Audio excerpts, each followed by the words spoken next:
Baik, selamat pagi. Assalamualaikum warahmatullahi wabarakatuh.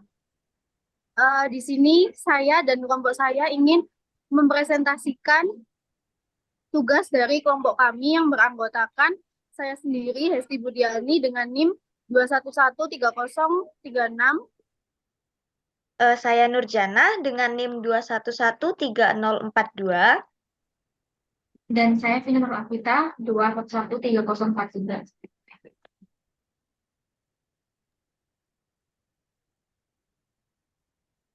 Baik, yang pertama adalah poin pendahuluan.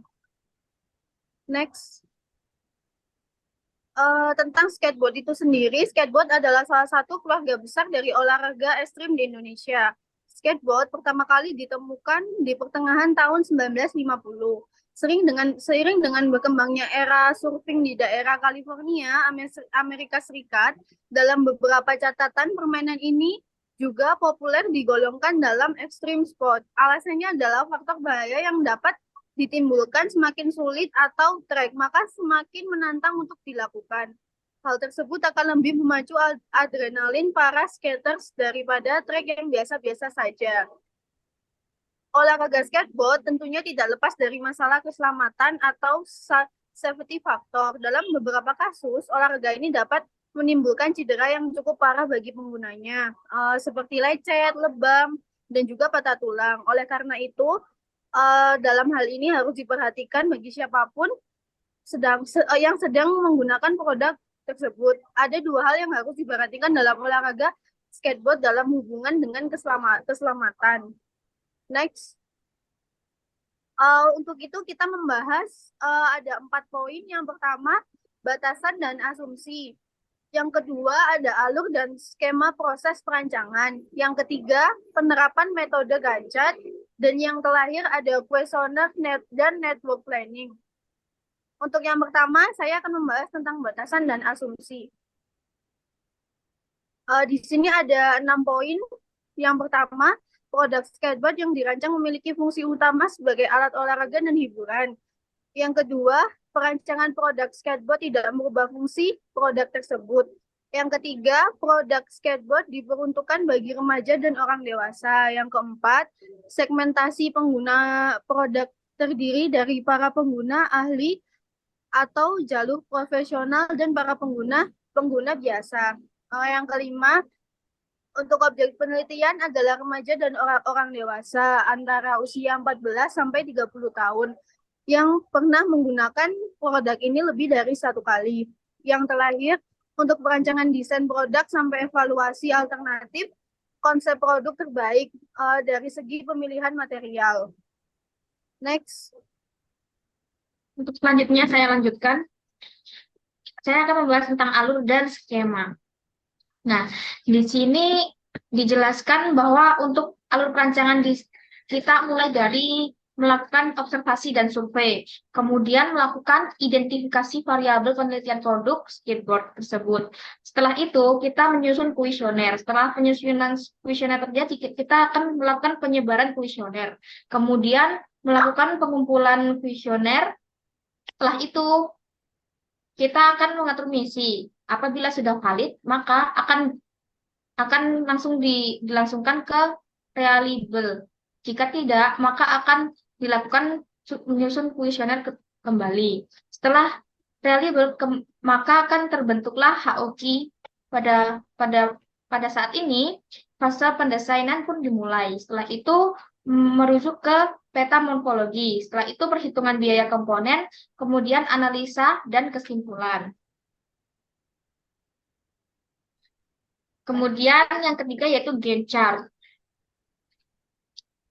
Gantt chart adalah suatu yang sering disebut dengan milestones chart dan project bar chart. Adalah sebuah jenis grafik batang atau bar chart yang banyak digunakan untuk memonitoring proyek. Tools ini memuat informasi mengenai tugas anggota tim, jadwal dan batas waktu pelaksanaan proyek. Tidak hanya itu, kita juga bisa melihat pihak atau definisi mana yang bertanggung jawab atas suatu tugas dalam proyek. Kemudian untuk fungsi dan kegunaan Gantt chart. Yang pertama, memantau tugas secara real time. Kemudian yang kedua, mendahulukan koordinasi dan penguasaan. Kemudian yang ketiga, meminimalisir miskomunikasi. Dan yang keempat, memudahkan manajemen waktu. Untuk susunan Gantt chart kita ini yang pertama kita melakukan observasi dan survei, dan di observasi dan survei ini ada pembagian kuesioner dilakukan pada bulan yang pertama. Kemudian untuk step kedua, perancangan HOQ dan peta morfologi dilakukan pada bulan kedua. Untuk step yang ketiga dilakukan desain dan pembuatan bahan baku, pemenuhan bahan baku. Kemudian yang keempat, pemproduksian barang. Kemudian yang kelima, konsumen feedback. Selanjutnya, yaitu mengenai kuesioner.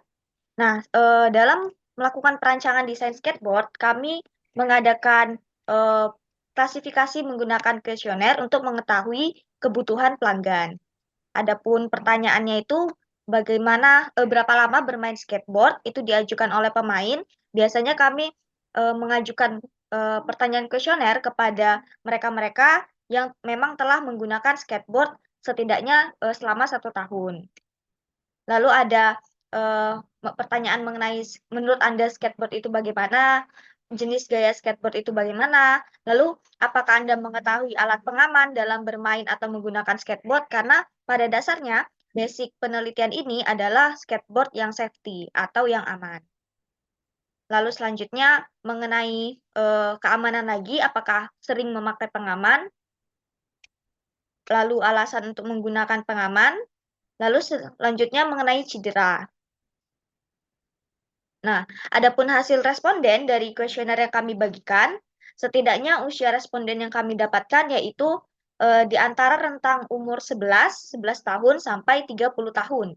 Untuk jenis kelaminnya terdiri dari laki-laki 75% dan perempuan 25%. Nah, ini adalah variabel penelitian yang kami dapatkan pada desain skateboard yang kami rancang atau kami teliti, memiliki variabel-variabel yang tentunya menjadi target. Contohnya yaitu dex atau papan skateboard ini tahan dari air.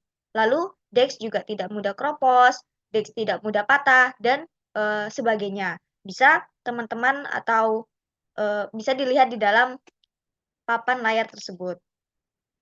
Lalu selanjutnya, merupakan komponen pemenuhan supplier. Ini dilihat dari dex-nya atau papannya dengan desain seperti di gambar. Lalu ada bearing-nya juga, ada wheel, ada truk-nya. Terus lanjut ke dalam house of quality. Nah, karena pada dasarnya ini merupakan perancangan skateboard untuk keamanan dan diperuntukkan perancangan ini untuk pemenuhan konsumen, targetnya adalah dalam melayani kebutuhan konsumen, maka kami menggunakan konsep house of quality. Ini merupakan bagian-bagian dari skateboard. Ada kingpin, desainnya, ada truk, grip tab, screw, dan wheel. Ini merupakan part-part atau bagian-bagian dari skateboard yang utama. Lalu kami juga menampilkan desain dan konsep skateboard yang hendak kami rancangkan. Lalu analisis kompetitor. Nah, kompetitor sendiri adalah pihak atau pesaing yang mempunyai jenis bisnis yang sama dengan milik Anda. Pada dasarnya, produksi skateboard tidak hanya satu perusahaan. Memang kalau di Indonesia, skateboard kurang dilihat oleh beberapa konsumen. Namun kalau di Amerika bisa kita lihat dan bisa teman-teman searching juga bahwa persaingan skateboard di Amerika itu luas. Nah, adapun tujuan dan manfaat dalam melakukan analisa kompetitor di sini yaitu untuk merancang strategi pemasaran agar lebih efektif, lalu menemukan peluang bisnis, mengantisipasi tindakan yang diambil oleh kompetitor agar tidak merugikan bisnis kita, lalu memengaruhi pola dan aksi dari keputusan bisnis kompetitor dengan cara yang memberikan dampak positif terhadap bisnis kami atau kita. Lalu lanjut ke pengembangan selanjutnya yaitu network planning. Nah, adapun network planning sendiri atau jaringan kerja itu merupakan suatu teknik yang digunakan oleh seorang manajer, pada umumnya ini lebih diperuntukkan untuk manajer, untuk merencanakan, menjadwalkan, dan mengawasi aktivitas pekerjaan suatu proyek dengan menggunakan pendekatan atau analisis waktu dan biaya yang digambarkan dalam bentuk simbol dan diagram. Nah, adapun manfaat dari penggunaan network planning di sini yaitu membantu suatu perencanaan proyek yang kompleks, lalu scheduling atau penjadwalan pekerjaan dalam urutan praktis dan efisien, mengadakan pembagian kerja dari tenaga kerja dan dana kerja, lalu penjadwalan ulang, reschedule untuk mengatasi hambatan dan keterlambatan, mengadakan trade-off. Trade-off di sini maksudnya yaitu kemungkinan pertukaran antara waktu dan biaya serta menentukan probabilitas penyelesaian suatu proyek tertentu. Nah, adapun network planning dari kegiatan skateboard kami yaitu sebagai berikut, di mana menampilkan network planning ini berdasarkan alur skema yang sudah dijelaskan oleh kelompok kami sebelumnya di bagian 2, terdiri dari melakukan pembagian kuesioner dan juga sampai akhir yaitu di misi dan desain. Mungkin cukup sekian presentasi dari kelompok kami. Kemungkinan ada salah